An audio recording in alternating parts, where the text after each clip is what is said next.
الله الرحمن الرحیم.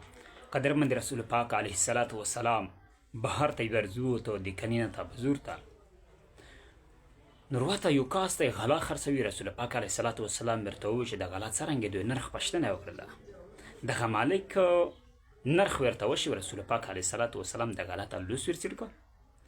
دننه لمدا ورته وښکارېدله چې دا خو لمدا ده، لوسي پیلیم. رسول پاک علیه السلام ورته وویل دا څه شی دی؟ په ظاهره باندې وچه ښکاري، نه لمدا ده پکې.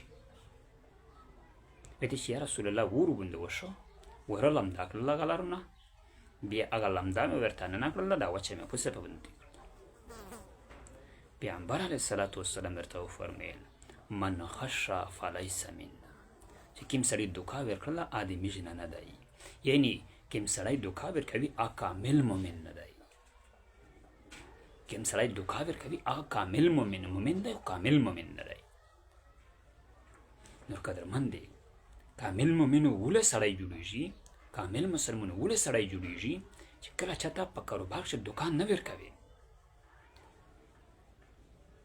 او دغه رنګې د رسول پاک علیه الصلاة والسلام د الله پاک د احکامات د رسول الله د تعلیمات د سنت خیال ساتي.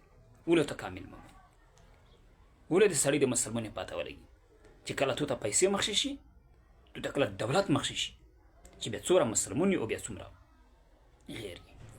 قدرمند الله دا صحیح طریقه سره کاروبار توفیق نصیب.